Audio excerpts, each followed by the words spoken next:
AI in finance or AI in the industry, or let's say for LTTS in the engineering industry that we operate, it's going to be revolutionary because it is going to really be the human and AI combination that will bring the best.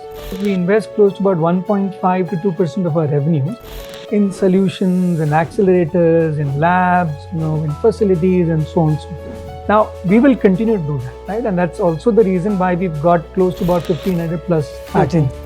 AI will become a normalized state in about 2 years' time in finance function.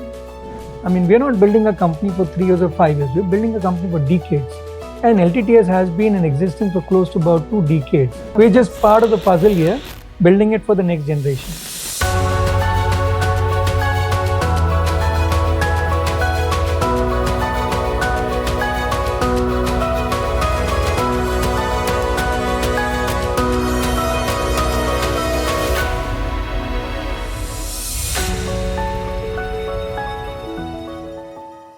Hello everyone and welcome to The Wavelength, a podcast series by LTTS, where we get candid with our LTTS leaders. I am Kashmi Sayani and I'm going to be your host for this episode. And I'm going to be in conversation with the man behind the numbers, our very own CFO, Mr. Rajeev Gupta. At LTTS, Rajiv has played a pivotal role in shaping the company's financial health, driving profitable growth, and ensuring and fostering a culture of financial excellence.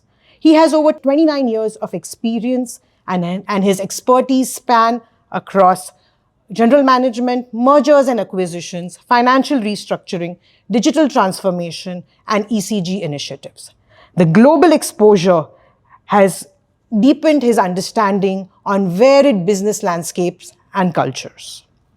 He is also an alumnus of the Columbia Business School, and he's been recognized for various prestigious honors, including the leading CFO of 2022 from the Confederation of Indian Industry. Rajiv, it's such a pleasure to have you on The Wavelength. Thank you so much, Kashbi. Lovely to be on this show and talking to all the viewers and of course our LTTIs, and looking forward to the conversation. Right. Let's get started then. Absolutely. So Rajiv, you had an impressive professional journey, and I'm sure there have been many obstacles. Have there been any key defining movements which have shaped your leadership style in the technology industry? So I'll tell you, my association with technology industry started back in maybe 1999. And that was probably the year when I was working with PricewaterhouseCoopers. It was interesting that year I stepped into consulting at PricewaterhouseCoopers. And in consulting, I had a lot of tech companies that I started to, let's say, consult with. I don't know how many of you would remember that year was also a defining moment where you had this Y2K moment, right? The turn of 31st December 1999 into 2000 would then lead to maybe, change in numbers and so on and so forth. To me, I remember I was working with one of my clients, I will not name the company, and I was at a place called Hazira, December of 1999, and I remember all of us were waiting till midnight, thinking like the lights will go off, the computers will shut down, nothing happened, right? And then we had a party till like wee hours. In 2000, as I was consulting with tech companies, I realized that, look, this is an advent of a sunrise industry and it's going to change dramatically. Of course, it took me a little time to join another tech company, but that's really what defined for me that, look, tech companies are going to be such an evolutionary way of what Indian industry per se has achieved. And it's been commendable, right? I mean, over the last maybe 25 years since then, I've seen the tech industry do amazing things, and I'm glad and I'm honored and I'm privileged to be part of the tech industry. A lot of defining moments. In 2001, I joined a large company which was looking to come into India. It was at a startup stage, a multinational company. And, we were part of a small team setting up that company. Spent close to about 10 years with that company. In that company, I learned, that, look, there is something called culture and how you relate to a culture. I had been with clients that were in manufacturing, in pharma, in media, and here I was working for a tech company, and it just awed me. I saw leaders who were very young, maybe in their early 30s or mid 30s, and I said, look, you don't have to become old to become a leader. You can be bold, you can be boisterous, I mean, you can be aspirational, and that's how the journey started, right? And then the rest, of course, we'll talk about, but it's been a phenomenal journey. So those are some moments that kind of had me to think that this is the industry that I want to spend most time with. And fortunately, I could really spend a lot of time in this industry. I'm sure in retrospect, it would be one of your best decisions. Undoubtedly.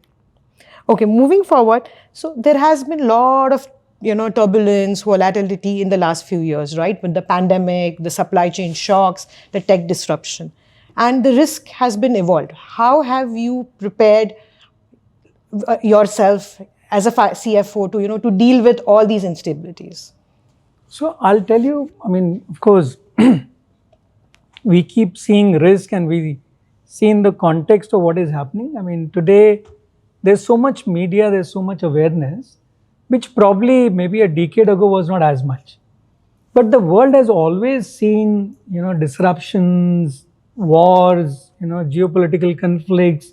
It's always been there. And you go back, right? I mean, year 2000, 2001, you had the internet, bubble burst. Correct. Between 2007, 2008, you had the global financial crisis, right? Of course, the subprime and a lot of stuff really, emerged from there on. We saw COVID between 2020 to 2023. So there have always been these crisis situations, but what's amazing is that during these crisis situations, there are companies and there are leaders who have evolved, right? And then you've seen the advent of another new revolutionary journeys which have benefited.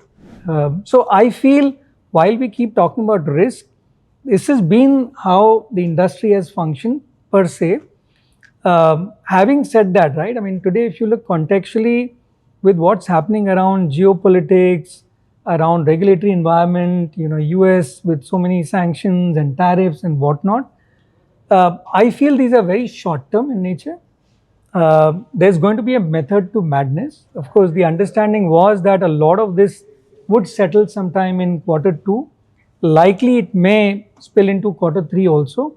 But I'm sure the world leaders would want to have a little more palatable situation to deal with because it is indeed disrupting the world.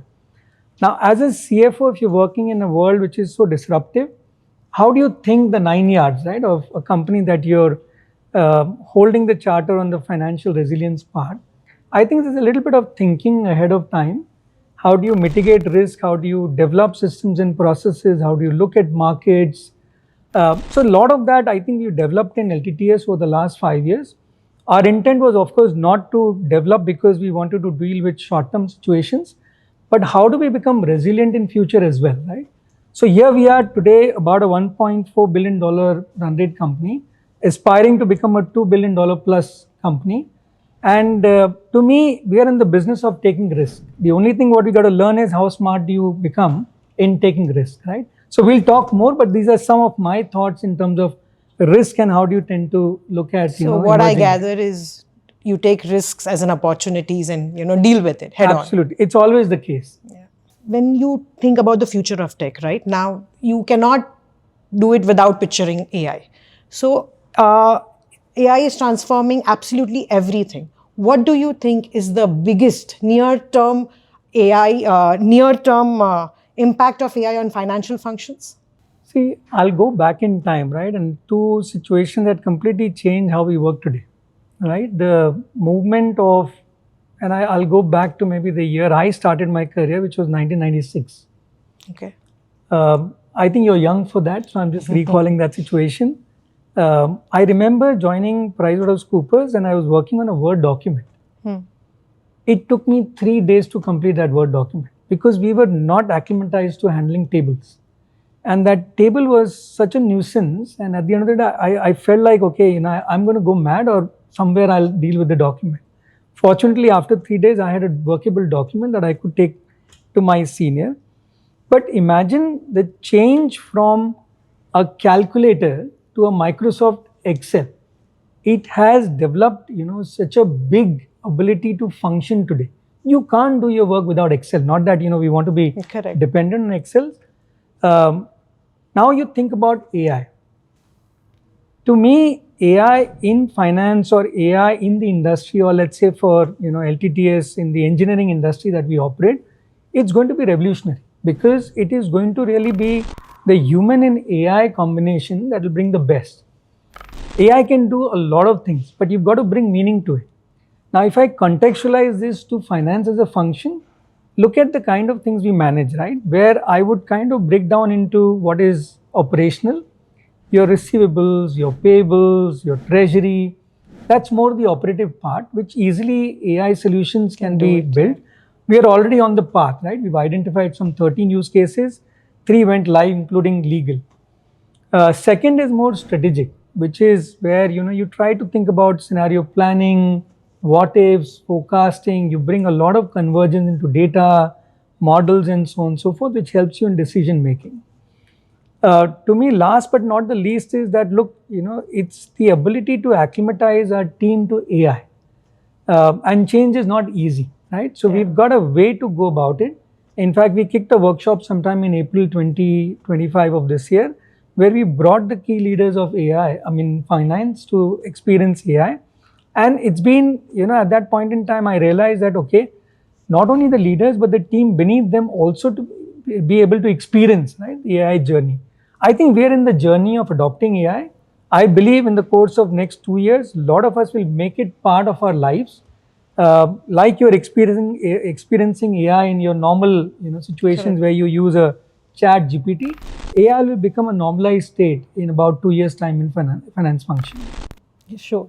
So AI is going to become your new Excel sheets. Undoubtedly, and hoping that it takes away from all these Excel worksheets, so a little more, let's say, thoughtful process in what we do in finance. So Rajiv, how do you balance financial prudence with the need to keep up in investing in growth, in innovation, and during the uncertain times? It's a tough balance. How do you think you can strike that? How do you try to strike that? So it's interesting, Kashbi, right? I was thinking, and you can benchmark any global company. Yeah. They spend anywhere between 4 to 6% of their revenues in R&D, right? And there's a lot of, let's say, platforms and products and innovations that global companies do. LTTS is really an engineering services company. We partner with our customers for innovation, and we have to invest for future, right? If we don't think ahead, we will not stay relevant to our customers. So it's indeed, a simple philosophy that we will continue to invest, right, in futuristic technologies. Now, we often say that, look, we invest close to about 1.5 to 2% of our revenues in solutions, in accelerators, in labs, in facilities, and so on and so forth. Now, we will continue to do that, right? And that's also the reason why we've got close to about 1,500 plus patents. Now think about the fact that, look, we've identified some big bets like your AI, your software-defined vehicles, factory of the future. So for us, it's like the way that we think about our customers, we think about where the future orientation of technology will be, and then we pick areas where we want to invest in. Now, when you talk about financial prudence in terms of balancing between, let's say, risk versus investments, I would probably always see investment for growth, right? And if I were to add investments for profitable growth, risk are to be managed, right? And if I were to add, we've probably dealt with risk all in our, maybe careers and in the past. What surprises you are the unknown risk. You don't know what's coming, right? And that's where you build resilience. So like I said, investing for growth will always be a charter at LTTS. In terms of risk, it's about managing. The unknown is where you build resilience. Now, how do you build resilience? You build resilience, of course, by being relevant to your customers, by investing in technologies that will take off. You also invest in customers who are going to grow. So to me, really, so long as you can bring value to the customer, the risk actually gets mitigated, because then the customer is looking at you as a strategic partner and is going to be with you for a lot of solutions that you build for the customer. So a little more of, thinking around that. Sure. So basically, LTTS has always been a forefront on investing on growth. I mean, and this is really good. Taking in the customer together, kind of building that helps our strategic partnership. I think it's the way to go. So, what role does scenario planning and stress testing play in your risk management framework? So I'll take this example, right? Recently, we had this proclamation from the US president around H1Bs. I remember it was a Friday evening. Yeah. The CEO was about to fly back. Saturday morning, he landed somewhere. There was like a transition he was doing between flying into US. And I received a call from him early on a Saturday morning. And I was thinking, look, we just concluded our review meeting on a Friday night, and Saturday morning, so much going on. And because of this proclamation, it was a crazy weekend. Now, what transpired as we were all going through was that, look, the mitigation around, let's say, H1Bs, etc., has been a thinking that's been like last 5 years or so. Now, to me, when you talk about scenario planning, when you talk about stress testing, I would like to bring the thinking where we are becoming a little more global, right? And local as well. We are a global company, right? I mean, we are continuing to hire people in US, in Europe, in Asia, and so on and so forth. And because we are such a global company working with our customers on innovation and solutions and technologies, I think it's important for us to also realize how do we build on DEI parameter, right? So diversity, ethnicity, and inclusivity.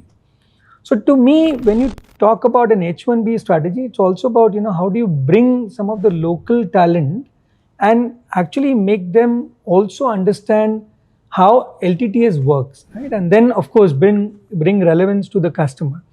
Now, this is one situation, right? There are multiple such situations. So you don't just land into it, you're basically thinking, right? So for example, let's say if you want to open a new center in a new geography, right? You just don't go there and open shop. You will do your diligence, right? You will try to evaluate your options, and you will come to a conclusion where a set of leaders and maybe extended leadership is giving views in terms of, do you really feel that you can set business there and you feel that you have a long-term strategy. So you tend to think a lot of that, right? So to me, scenario planning, stretch, these are all things that you go as a matter of routine, right? And you keep on deliberating before you take off on a certain strategy. How many active scenarios would we be, as a company running at a particular time? Multiple. I don't know if I've got a count, but there are multiple going on.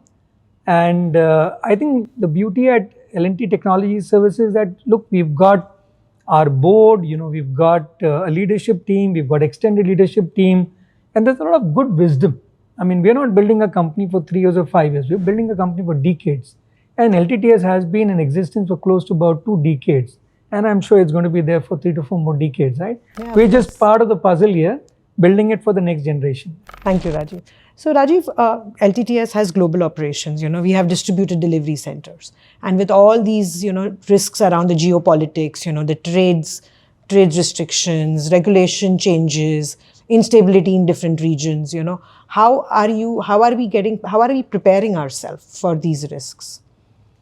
So see, I mean, look, again, as L&T Technology Services, we are a very diversified company, right? I mean, we've got 3 segments: mobility, sustainability, and tech. So we have diversified set of customers. We are a global company, which means our larger presence is in US, in Europe, and of course in Asia, which is predominantly in Japan. Given where the scenarios around geopolitics and so on and so forth, regulatory environment, what maybe all countries are looking at is moving from what used to be an interconnected world to becoming more of a local way of working. And that's maybe, that's a mindset that kind of has led to the disruption where everyone is trying to see if the supply chain can be near, within their own jurisdictions and so on and so forth.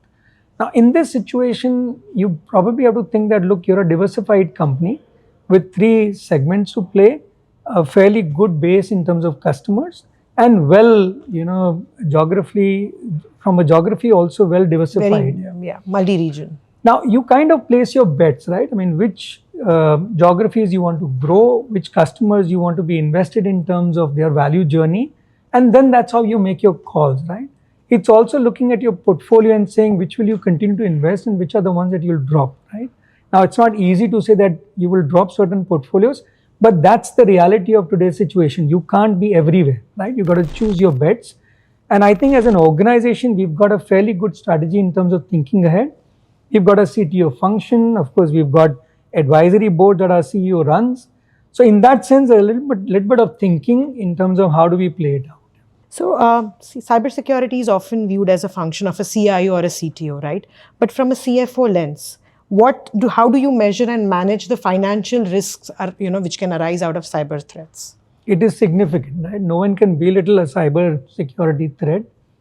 I'm sure you would have picked the news, right, with JLR. And I mean, their manufacturing and production had to come to a standstill, almost close to about a 2 billion euro or maybe dollars in terms of at risk, in terms of losses, etc. So you can't belittle the threat that can originate from a cyber security standpoint. Fact of the matter is that, look, our CIO function, I mean, they do a brilliant job. I mean, they themselves have got enough tools that they are able to keep track in terms of, the risk that can culminate internally and also externally. We also have partners, right? We tend to work with larger accounting firms that have consulting assignments with us in terms of staying current on cybersecurity and so on and so forth. So again, this is kind of a set stage, but the unknown fact of it is that you don't know which threat will emerge from the cyber world, right? So you've got to be current. You've got to continue to invest. Incidentally, we bring a lot of these risks to our risk committee, which is a formal representation of the board of directors and then some independent directors. We've also identified top 10 risks in which cyber is the topmost risk, right? So that's the kind of thrust we have on cybersecurity, and can proudly say whenever a customer comes to visit, we do showcase in terms of the kind of stuff that we've done on cybersecurity. It's quite diligent. I agree. So with talent shortage and rising cost, how do we de-risk operation while we are maintaining our delivery excellence? See, we are a people company, right? I mean, imagine there's no tangible stuff that we sell, right? I mean, there's a lot of intelligence, there's a lot of, let's say, solutioning is Correct. What we provide to our customer. So predominantly a people-led company. To me, and this is more of a HR question, but I'm going to put my views to it. You look at leaders, you continue to develop them. You look at next-gen leaders and you nurture them, right? And you build an ecosystem where everyone has the ability to at least experiment, right, and grow, right? It's also about how do you look at the young talent and how do you bring external talent? So the lateral part, the new hires. Now, to me, in a situation like this, where let's say the macro environment is not conducive and lots of going on, right? Yeah. Now, are you going to be too short-term focused or are you going to build for long-term? I think you will always build for long-term while you're managing the short-term part of it. To me, like I said, right, you continue to look at building leaders, next-gen leaders, wider talent base. To me, rewards recognition is an important element, but it's not the only element, right? And you look across, right, you often will see leaders like to play challenges. So you bring challenging assignments to them, you give them the autonomy to be able to deal with things, and that's how you excite talent. And like I said, right, we're a people-led company. We will often think people first before we get into anything else, right? So the current environment is very short-term. Like all of us feel that, look, there have been crises in the past. This is another crisis in the short term that we have to deal with, and things will get back on track. And hopefully, we'll see growth. And again, we'll see another crisis, which will have another short-term crisis, but then there'll be a long-term growth there. It continues like this. I think everything is managing your short-term gains versus your long-term strategy. Everything kind of bottles down with that. So, what is the biggest risk a CFO weighs when evaluating on a potential acquisition? So I'll tell you, there's always this buy versus build that goes in not just a CFO's mind, but I think as a board, as a leadership, because when you're acquiring a company, basically you're acquiring for capabilities. Correct. Right? You're acquiring for the talent that company will bring. You're also acquiring for what's the long-term story that company has. So you tend to evaluate on a lot of these, perimeters, and you also see where is the strategic fit. Often you'll compare the buy versus build, right? Would it take you as much to build versus if you were to buy? Now think about it, you're in a market environment where, and I take example of IntelliSwift, this is a recent acquisition that we did. We feel proud that look, now we've got a story, and I'll talk a bit about IntelliSwift because that kind of really fits well to where our strategic intent was. So when you feel that look, you want to tap into the market potential, you will, rather than waiting out 3 to 5 years, you will go for an acquisition that's conducive as a strategic fit. Now talking about IntelliSwift, which is our recent acquisition, I mean, they are serving hyperscalers, right, in the areas of Correct. platform services, e-com modernization, cloud modernization, and so on and so forth. And you can literally see that, look, now we've combined our, our business that we used to do with hyperscalers, and we have called it software and platforms. I believe there's a tremendous opportunity as long as we continue to invest along with the hyperscalers to grow this business from what it was originally $100 million. I would aspire for nothing less than $500 million for this business. And I think we've got a great set of team there. I'm sure, I agree. So with AI, cloud, cybersecurity, everything driving digital transformation, do you decide whether, I think this is in line with our question, do we decide whether to build in-house capabilities or acquire them?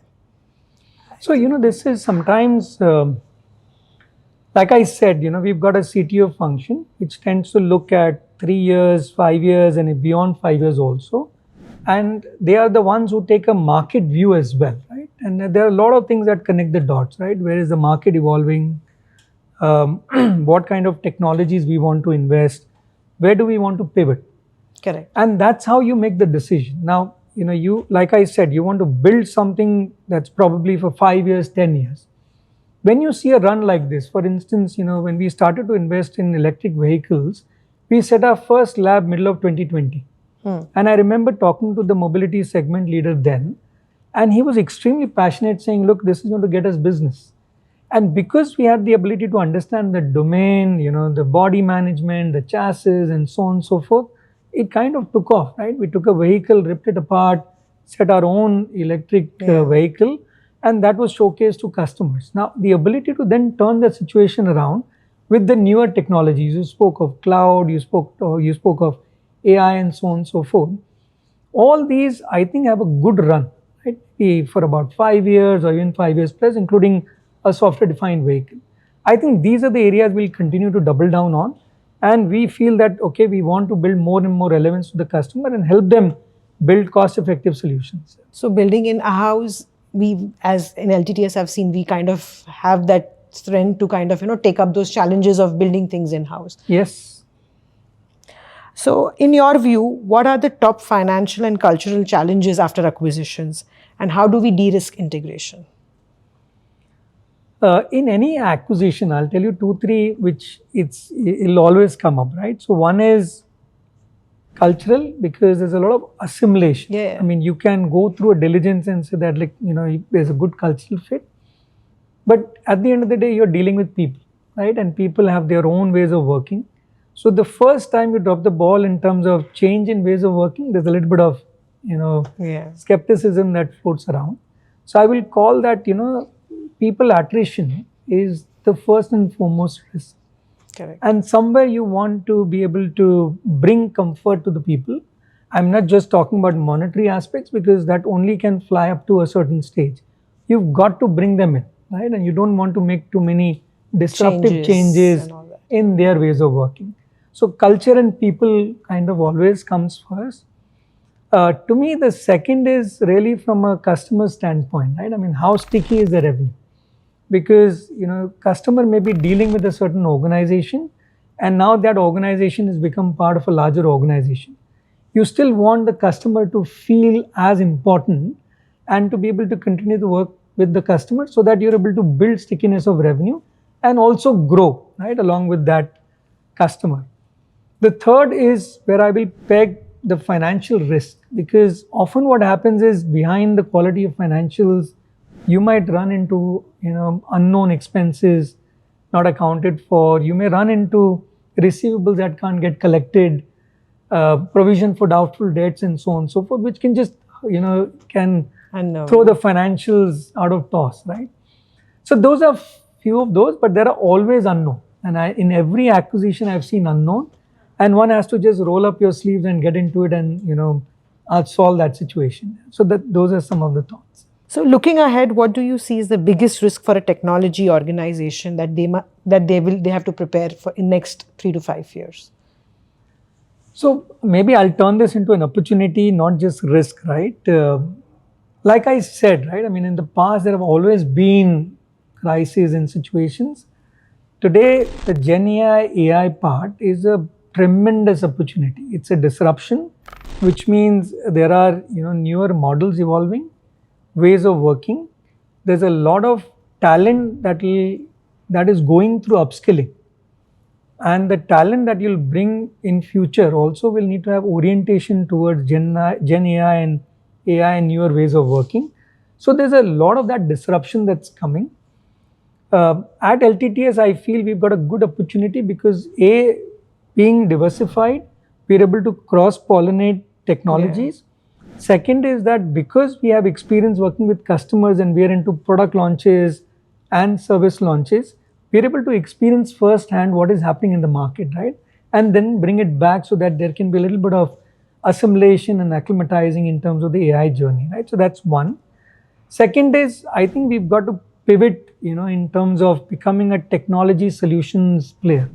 Yeah. We've been an engineering services player, but I think, this is now becoming a superb opportunity for us as a company to play out. What we've seen in the IT industry the last 2 decades, my view, right? And again, I'm sure most of the other leaders think also, there is an inflection point on engineering services, because that's where you bring a lot of innovation quotient. You've got good talent. The India story is still intact and a powerful story, right? If you can bring the combination right, I think you can bring a lot of value to the customer. So I feel tremendous opportunities to play out over the course of next 2 to 5 years. So how we pivot on the solutions from our services. So now we'll come to my favorite part of this podcast. We'll move right in for the rapid fire.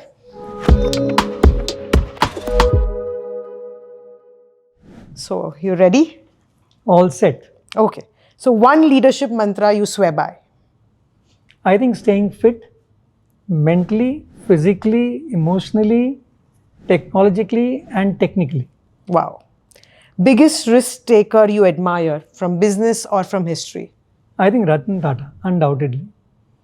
To have the courage to launch a car like Nano, to make changes when he took over as a chairperson with leaders that were probably stalwarts in their own capacity, and to build Tata companies to become behemoth that they are today.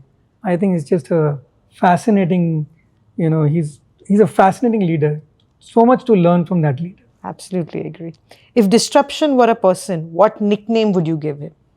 So, disruption is like the unknown. So it's like a ghost. So if I were to name a ghost, it'll be Casper. Casper is friendly, so you don't worry. You ride through it. That was a great one. If AI could take one financial task off your plate, what would it be? It's already doing.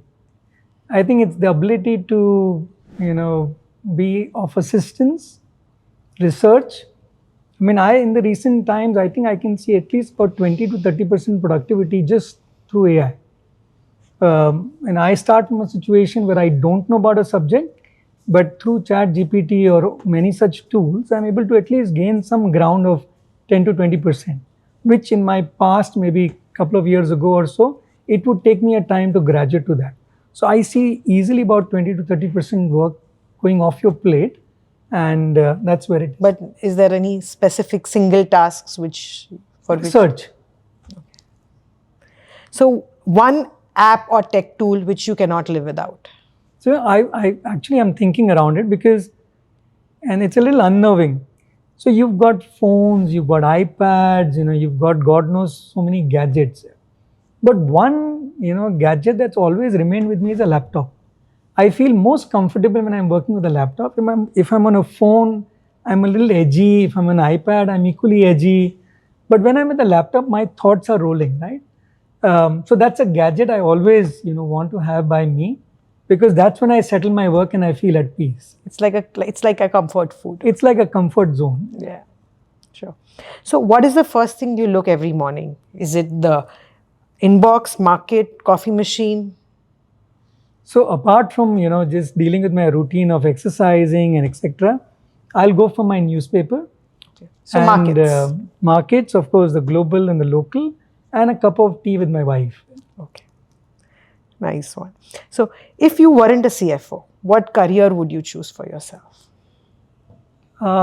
So two things that always have stayed with me. Of course, I think I may have come of age. One is cricket. Okay. And second is singing. But singing, I realized, right, at a young age, my friends made sure that, I would not become a singer. They told me clearly I don't have a great voice. And I accepted and I left it there. Cricket, yes, if I had not So a batsman pursued, or a bowler? I think all. I could All go rounder. batting, bowling, keeping. I was just alive, on the field. But yeah, I think after my finance, avatars, I've kind of let it ease out. Good. So one book, podcast, or a movie that changed how you think about leadership? I think it's Power of Subconscious Mind. Okay. The author is Joseph. I lose the second name, but I think it's a lovely book. I would encourage everyone to read it because it is about manifestation. It happens a lot before you make it happen. And you've got to see it and believe it. And it's got to be the courage that you walk it. Otherwise, you'll just keep thinking and hoping and doubting. And it's a wonderful book. And I do believe in manifestation. Absolutely. I think it's a book that every youngster or even at a certain age, an individual should pick up. Sure. So if you acquire any company and you have no budget restrictions, which would it be? I think And why? It'll be SpaceX. Okay. I'm fascinated that, SpaceX is launching rockets. You've got low Earth satellite objects, the ability to really map the entire globe and to find, right, if there's life in space. What a fascinating company. I mean, we're talking about geopolitical stuff and so on and so forth. And here's a company that's actually completely defining their own, playground. So that would be my company. Of course, I'm not that intelligent, but still I aspire to acquire that company. Let's hope we acquire it one day. Hopefully. All right, Rajiv, that was absolutely thrilling, exciting. Thank you so much. This is the end of the podcast. Thank you. Thank you. Lovely talking to you, and hope, the viewers stay excited. We want to build a company that we are proud of. So thank you, and thank you so much, Kashmir. Thank you.